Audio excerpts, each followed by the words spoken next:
창세기 44장 27절부터 34절까지 구약성경 71쪽입니다.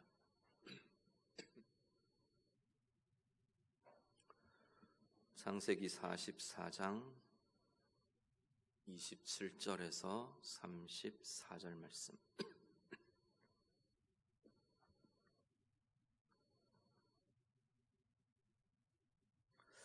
말씀 다 같이 읽겠습니다. 주의 종 우리 아버지가 우리에게 이르되 너희도 알거니와 내 아내가 내게 두 아들을 낳았으나 하나는 내게서 나갔으므로 내가 말하기를 틀림없이 찢겨 죽었다 하고 내가 지금까지 그를 보지 못하거늘 너희가 이 아이도 내게서 데려가려 하니 만일 재해가 그 몸에 미치면 나의 흰머리를 슬퍼하며 스올로 내려가게 하리라 하니 아버지의 생명과 아이의 생명이 서로 하나로 묶여 있거늘 이제 내가 주의 종 우리 아버지에게 돌아갈 때 아이가 우리와 함께 가지 아니하면 아버지가 아이의 없음을 보고 죽으리니 이같이 되면 종들이 주의 종 우리 아버지가 흰머리로 슬퍼하며 스올로 내려가게 함이니이다. 주의 종이 내 아버지에게 아이를 담보하기를 내가 이를 아버지께로 데리고 돌아오지 아니하면 영영이 아버지께 죄짐을 지리이다 하였사오니 이제 주의 종으로 그 아이를 대신하여 머물러 있어 내 주의 종이 되게 하시고 그 아이는 그의 형제들과 함께 올려 보내소서. 그 아이가 나와 함께 가지 아니하면 내가 어찌 내 아버지에게로 올라갈 수 있으리이까. 두렵건대 재해가 내 아버지에게 미침을 보리이다. 아멘.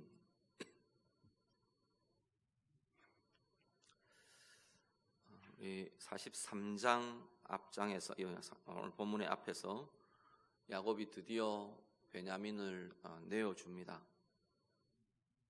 요셉이 막내 동생을 데리고 오지 않으면 다시 자기를 보지 못할 거라 애굽의 총리로서 엄포를 놓았었죠. 그러니까 이제 시므온이 볼모로 붙들려 있기도 하고 다시 양식을 구하러 가면서 결국은 야곱이 움켜쥐고 있던 자기의 손을 펼치며 베냐민을 내어줍니다. 요셉의 형제들이 이제 베냐민을 데리고 다시 애굽으로 양식을 구하러 오게 되고요. 요셉 앞에 다시 서게 됩니다. 43장 우리 뒷부분은 보면 요셉이 이 형제들을 아주 극진하게 대접합니다. 잔치상을 펼치고 이렇게 아주 푸짐하게 대접하고 베냐민을 본 이 요셉이 감정이 북받치지만 내색하지 않고 형제들을 대접하고 사실 한 번 더 오늘 본문 통해서 형들을 시험합니다. 최후의 형들을 향한 최후의 시험이 요셉에게서 주어지게 됩니다. 요셉은 청지기에게 명해서 이들에게 양식 자루에다가 채울 수 있는 대로 최대한 채워서 실어주고 각자 가지고 온 양식값 돈도 다시 그 자루에 넣어주고 그렇게 돌려보내는데 베냐민의 자루에 요셉 자신의 은잔을 거기에다가 넣도록 그렇게 조치를 합니다. 청지기가 그렇게 해놓고 이 형제들이 이제 가나안 땅으로 다시 돌아오는 길을 떠나는데 제법 한참을 가고 있는 중에 이 청지기가 다시 쫓아갑니다.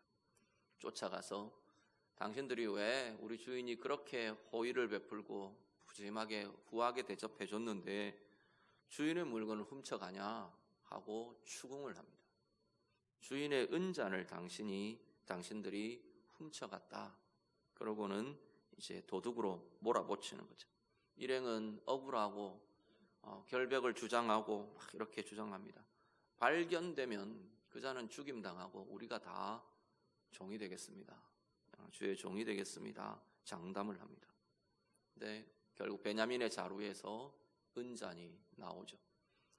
자신들의 이야기는 이 은잔은 단지 보물이 아니라 주인이 점을 치는 데 쓰는 거다. 하늘의 뜻을 묻는 데 쓰는 거다. 그런데 이걸 니네들이 가져갔다. 이제 그러면서 막 추궁을 하는 거죠. 그래서 결국 베냐민만 이 청지기가 그게 아니고 훔쳐간 자만 우리에게 붙들리면 된다, 종이 되면 된다 하고 끌고 가는데 형제들이 모두 애통해하며, 오늘 이 44장에 보면 옷을 찢으며 애통해하며 그렇게 따라서 쫓아오게 됩니다. 요셉 앞에 다시 이 형제들이 다 서게 되고요. 오늘 읽으신 본문은 유다가, 형제들 중에서 유다가 이 베냐민과 자신들의 형편과 특히 아버지 야곱을 변론하면서 내가 대신하여 베냐민 대신해서 내가 종이 되어 남겠습니다, 이 베냐민은 돌려보내 주십시오 하고 요청하는, 이렇게 요구하고 있는, 자청하고 있는 그러한 장면이 오늘 본문의 내용으로 쭉 이어지게 됩니다. 본문의 내용들을 보면서요, 43장 이후에 44장까지 쭉 이어지는 내용들을 우리가 좀 보면서 좀 기억하고 우리가 조금 붙잡아야 될 그러한 내용들을 조금 깊게 함께 다루어 보기를 원합니다. 먼저 하나는요, 16절을 보시죠.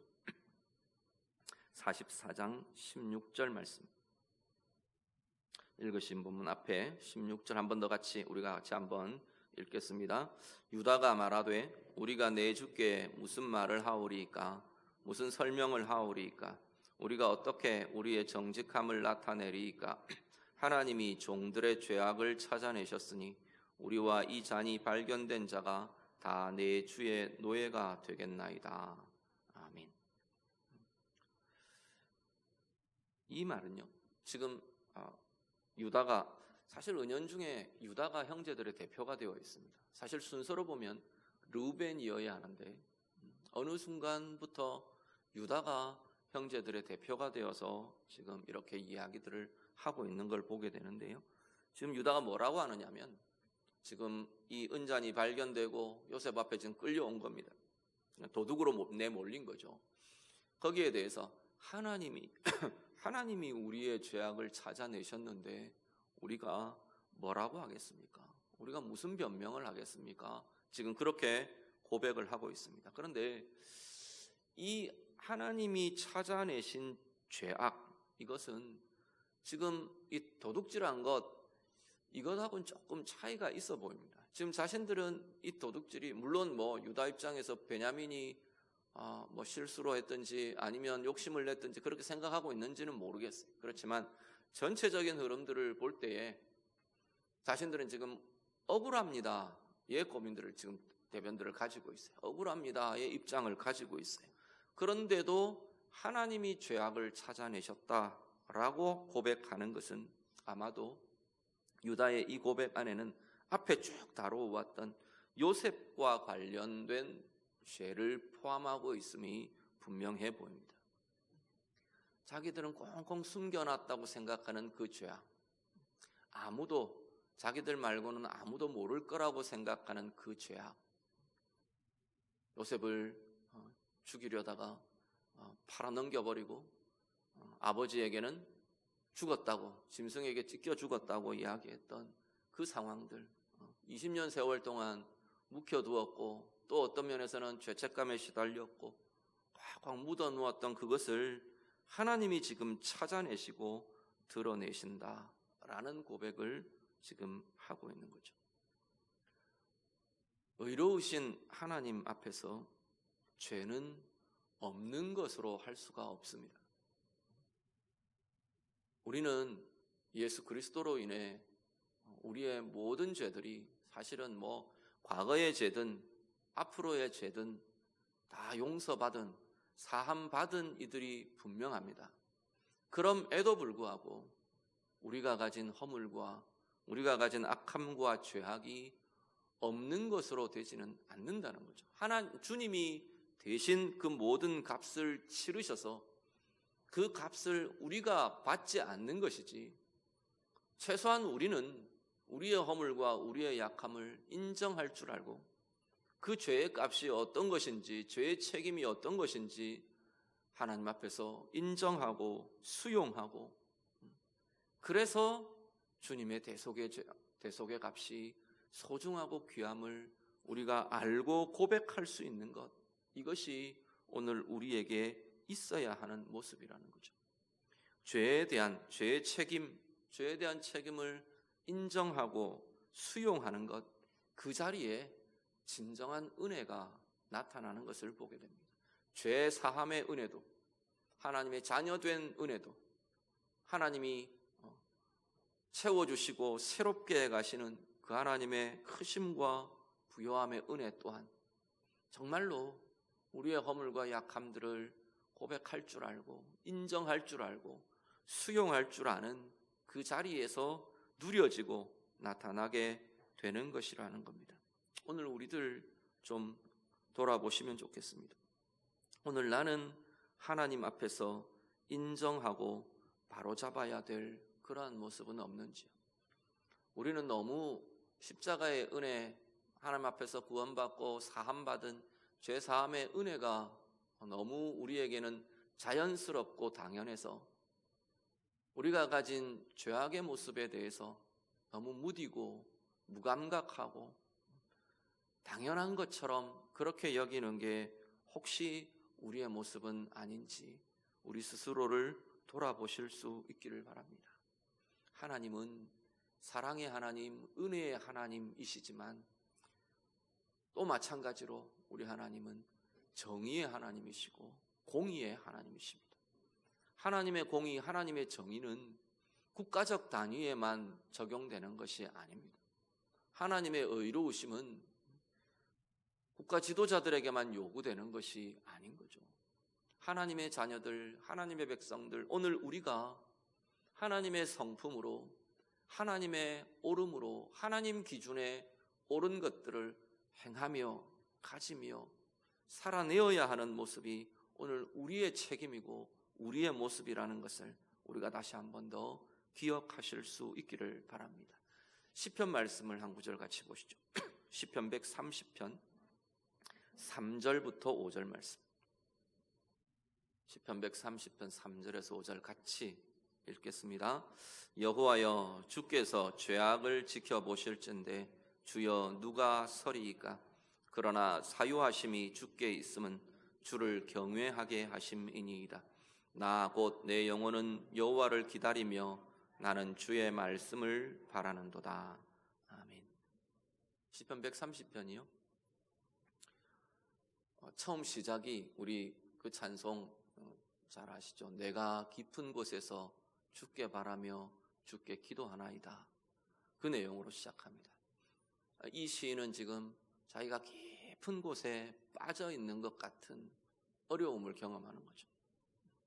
심정적으로 깊은 바다에 빠진 것 같고 상황적으로 깊은 수렁에 빠져 있는 것 같고 그 깊은 곳에서 하나님을 향하여 고백하며 간구하며 기도합니다. 그런데 이 기도가 하나님 건져내 주십시오, 하나님 도와주십시오, 하나님 내게 은혜를 베풀어 주십시오가 있지만 그 자리에서 지금 이 시인은 어떤 고백을 토하여내느냐 하면 자신의 죄에 대한 회개의 고백을 지금 하고 있는 거죠.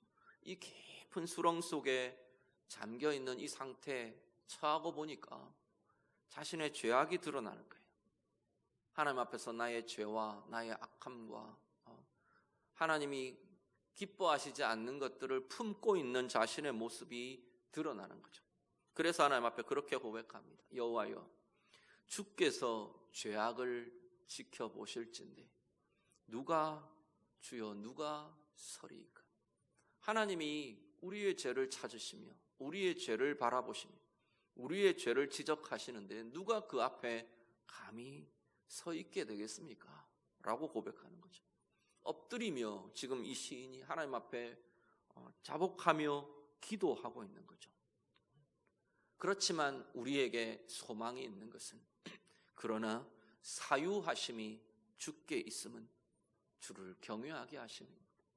하나님의 죄 사하심이, 우리를 용서하심이 하나님께 있기에, 우리를 향하고 있기에 다시금 우리는 일어나며 그래서 더욱 여호와 경외하는 삶을, 주를 경외하는 삶을 내가 나아가게 됩니다. 고백하고 있는 거죠. 다르게 보면요, 우리의 죄와 우리의 허물과 우리의 약함에 대한 인식과 인정과 고백과 회개가 있지 않으면 여호와 경외함의 삶이라는 것이 그냥 이렇게 우리의 겉모양으로만 거칠에만 하는 것이 될 수 있다는 거죠. 진짜 변화되어야 될 자리는 사실은 그 자리인데 그 자리는 덮어놓은 채, 그 자리는 인정하지 않는 채, 그 자리는 그냥 당연한 것처럼 무감각하게 그렇게 대하면서 여호와 경외함의 형태만 갖추고 있는 삶이 될 수 있다는 거죠. 그래서 하나님은 그 자리를 드러내신다는 겁니다. 그 자리를 보여주시고 그 자리를 싸우게 하시고 그 자리에 대해 치열한 영적인 싸움을 하나님은 요구하신다는 겁니다. 죄 사함의 은혜가 우리에게 있다고 해서 죄와 벗하고 살고 죄가 아무것도 아닌 것처럼 범하고 살아야 된다는 이야기는, 그렇게 살아도 된다는 이야기는 전혀 아닙니다. 여전히 우리를 향하신 하나님의 기준은 하나님의 의로우심입니다. 하나님의 의로우심으로 살아내어야 하는 이들이 하나님의 백성들입니다. 구원의 문제와는 또 다른 별개의 이야기입니다. 그 치열한 싸움이 없다면 성경의 부분들은 보면 되게 두려운 이야기지만, 조심스러운 이야기지만, 진짜 구원받았는지 니네가 다시 생각해 봐야 된다까지 이야기하고 있는 게 엄한 하나님의 말씀인 거죠. 진짜 구원받았는데, 진짜 죄사함의 은혜를 받았는데, 정말로 예수 그리스도의 대속의 은혜를 받았는데 너는 죄가 아무것도 아니냐? 그렇게 물으시는 거죠. 우리의 하나님의 말씀이 너에게는 하나님의 의가 그렇게 가벼운 거냐? 너는 구원받은 하나님의 자녀인데 네 죄값을 하나님의 생명으로 그리스도의 피로 갚았는데 그 값이 너에게는 그렇게 가벼운 거냐? 너에게는 아무것도 아닌 거냐? 하나님의 말씀은 우리를 향해 그렇게 물으신다는 겁니다. 오늘 우리의 삶에 다시 한 번 더 죄책감에 눌려 살고 이렇게 하라는 이야기가 아닙니다. 그렇지만 분명한 것은 하나님 앞에서 분명하게 나의 허물이 어디인지, 나의 약함이 어디인지는 분명하게 볼 줄 알고 인정할 줄 알고 바로잡는 싸움을 할 수 있어야 한다라는 거죠. 어느 자리가 오늘 우리에게, 오늘 이 유다의 고백처럼 하나님이 죄악을 찾아내셨사오니 우리가 어떻게 서겠습니까? 우리가 더 무엇을 하겠습니까? 하나님 앞에 내어드리며 인정하며 드디어 20년 동안 덮어놨던 그 자리가 드디어 헤집어지는 거죠. 그것이 덮여있는 그 순간에는, 그냥 곪고 있고 썩고 있는 그 자리에는 우리의 삶이 거짓으로 포장해야 되죠. 죄를 덮고 있는 모습을 보시죠. 지금 이 형제들도 마찬가지잖아요. 아무것도 아닌 것처럼 아버지 앞에 설 때마다 20년 전에 그 일을 아직도 그것이 떠오르고 자기들 속에 찌르는 가시가 되어 있음에도 불구하고 아버지 앞에 설 때마다 아닌 것처럼, 모르는 것처럼 덮으며 20년의 세월을 보내온 거예요. 동일한 거짓을 20년 동안 품고 있으면 그 삶에는 그 하나에 대한 거짓이 아니고 다양한 거짓이 그 인격과 그 삶 속에 자라고 깊어지는 게 우리 인격의 모습입니다. 마찬가지죠. 하나에 대한, 한 존재에 대한 분노와 원망을 우리가 껴안고 덮고 해결하지 않고 풀지 않고 덮고 있으면 온갖 종류의 분노와 원망이, 분노를 다룰 수 없는 힘이 우리 가운데에서 자꾸만 솟아나고 일어나는 거죠. 다양한 모습들이 다 이런 모습들로 되어 있습니다. 죄와 악이 덮여있는 그 자리는 자꾸만 딴 것들이 자라나게 된다는 겁니다.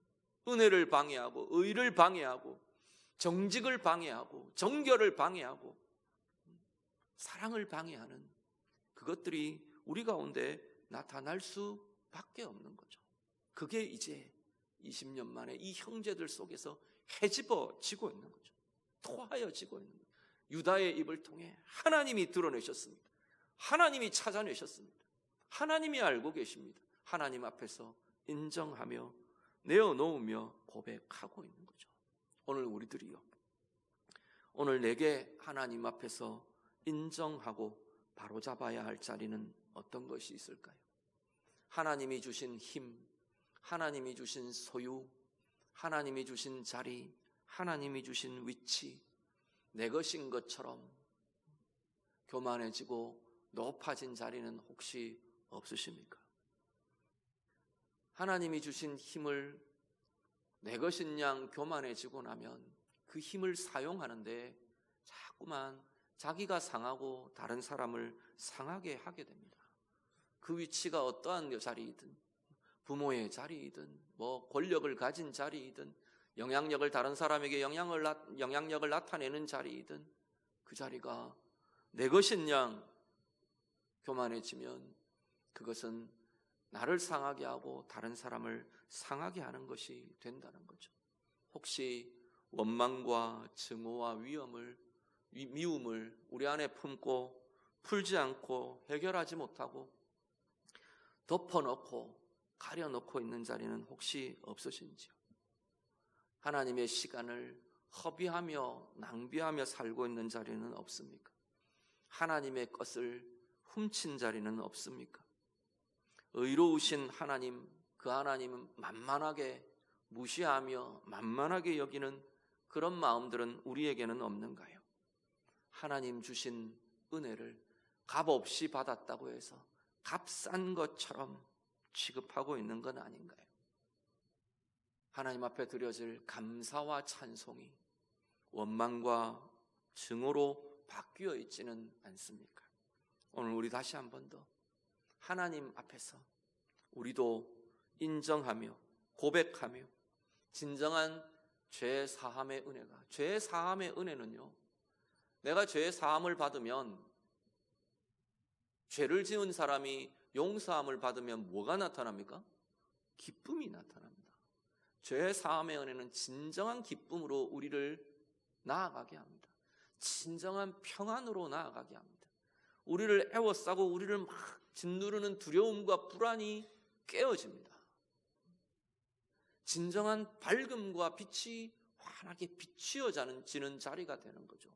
죄 사함의 은혜는 우리가 죄 사함을 입으로만 고백하는 게 아니라 정말로 우리 안에 그것이 나타나는 것은 오늘 내 삶에 대한, 내 허물에 대한 이것들이 인정되고 고백되고 토하여지고 최소한 싸워내는 힘이 그 자리에 생기고, 그래서 하나님이 우리에게 베풀어 주신 이 죄 사함의 기쁨과 평강과 자유함이 오늘 우리 안에 다시금 새롭게 경험되고 누려주시는 귀한 은혜의 삶을 사는 우리 모두가 되시기를 우리 주님 이름으로 축복합니다. 그러면서 유다가 이제 아버지의 사정들을 쭉 요셉에게 구구절절하게 이야기를 합니다. 16절 이후에 지금 유다가 이야기한 이야기가 34절까지 쭉 이어집니다. 긴 내용들로 요셉 앞에 청을 합니다. 청의 핵심은 뭐냐면 맨 마지막에 청의 핵심은 이 아이 보내주시고, 뭐 어떻게 됐는지, 사정이 어떻게 됐는지는 모르지만 이 아이의 자루에서 은잔이 발견됐으니까 이 아이의 죄 책임이 있는 게 맞지만 이 아이를 보내주시고 내가 이 아이의 죄를 대신 지겠습니다 라고 지금 고백하는 거죠.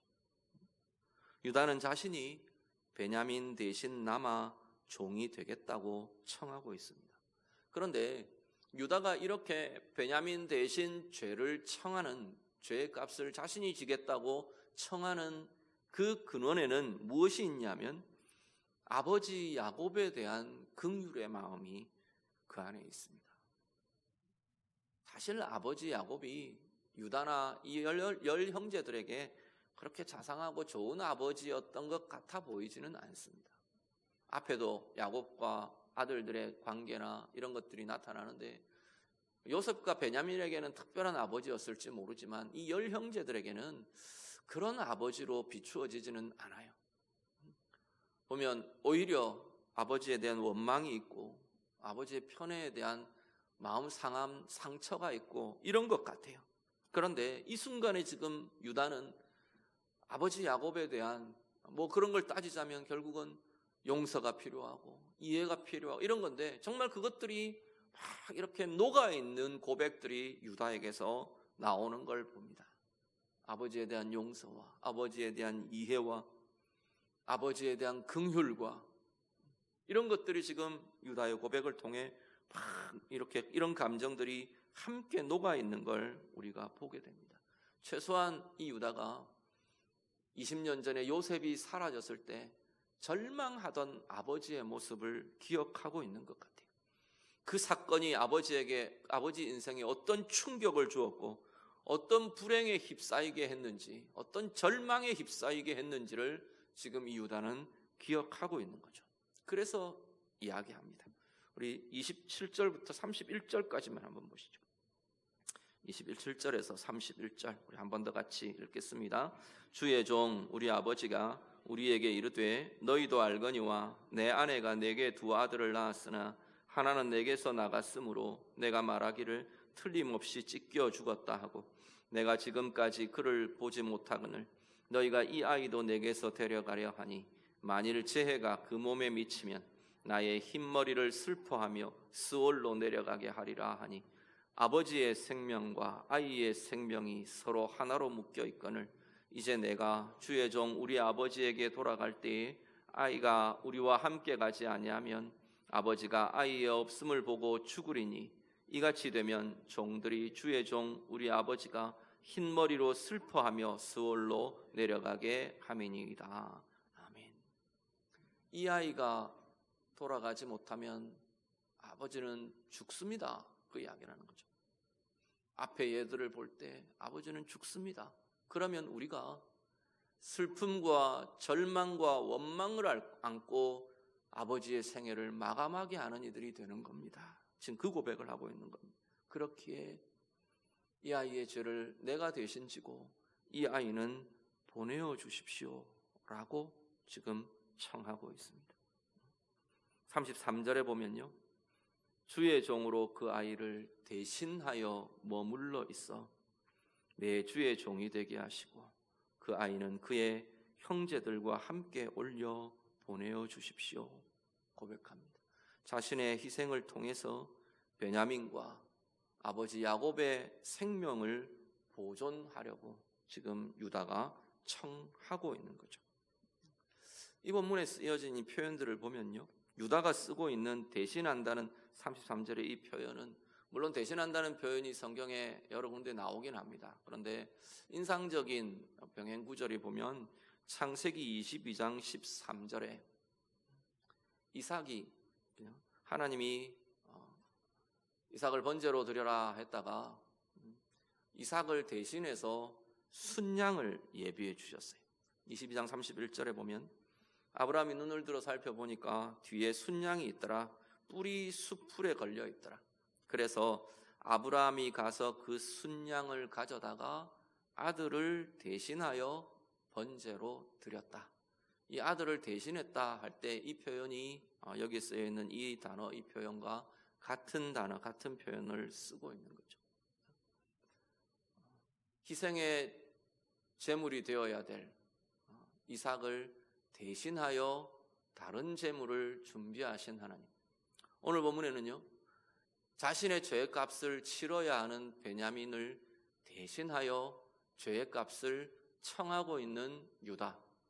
그런데 그 유다는 어디로 오버랩되느냐 하면 자신의 혈통을 통해 오실 그리스도의 모습이 오늘 유다의 모습에서 비추어지고 있는 거죠.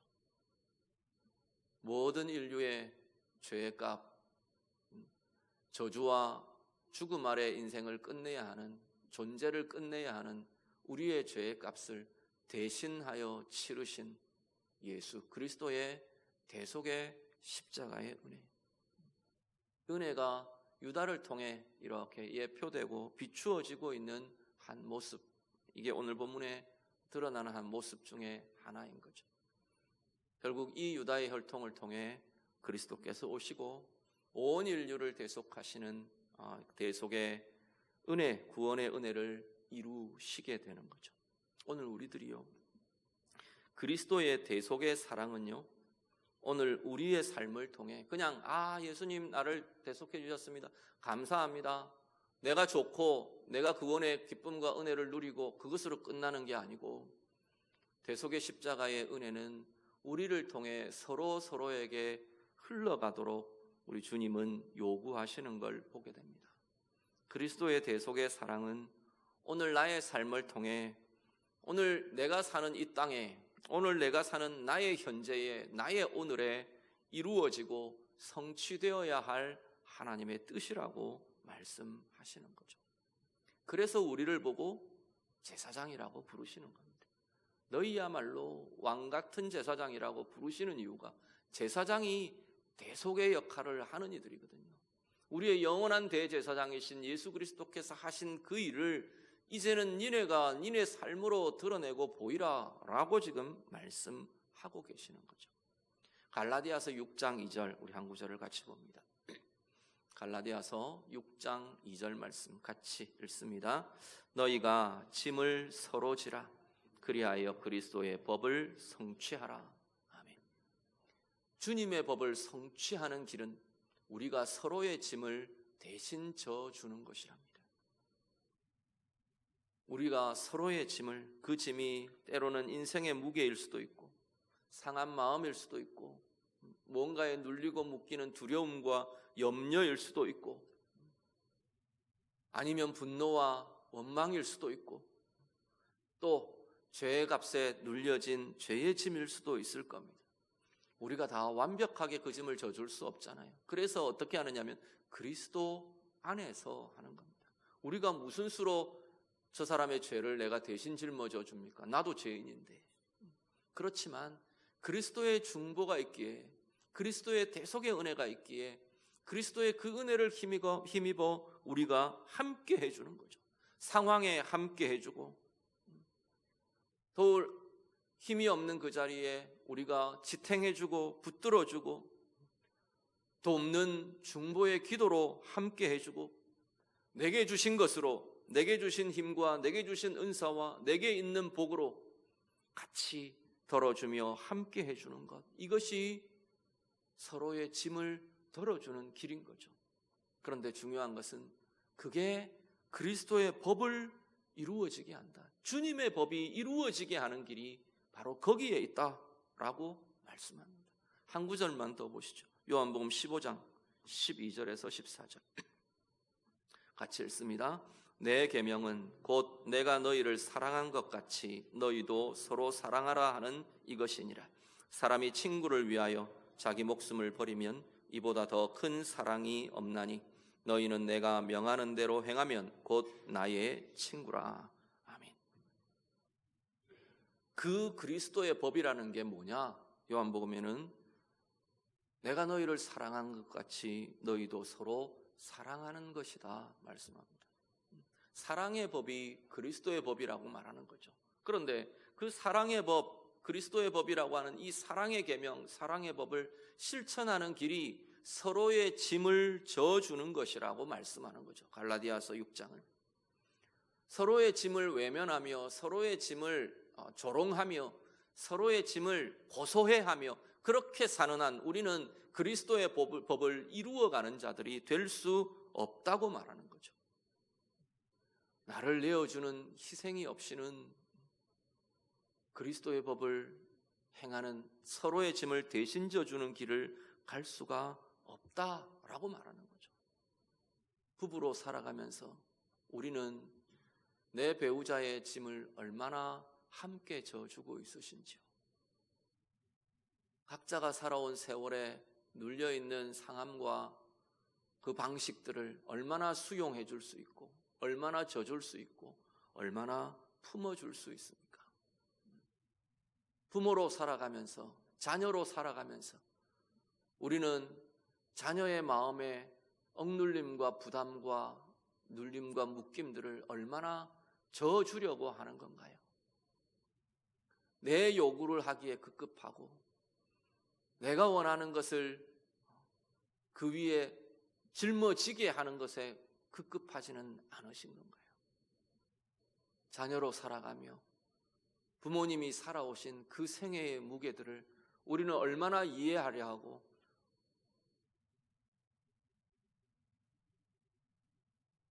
얼마나 품을 수 있는 자로, 그러한 자녀로 살고 있는 건지. 지체들 서로 간에도, 세대 차이의 서로 간에도 우리는 짐을 서로 져주는 자가 될 수 있을 때 우리의 가정에, 우리의 시대에 그리스도의 법이 이루어지게 되는 것입니다. 오늘 우리는 우리의 시대를 보며 한탄하고 비판하고 정죄합니다.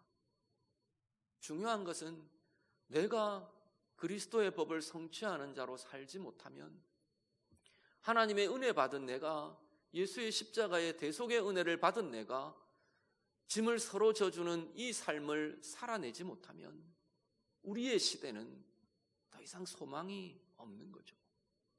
내가 하지 않으면서 누군가는 해주기를 원하는 것은 하나님의 길이 되지 못한다는 겁니다.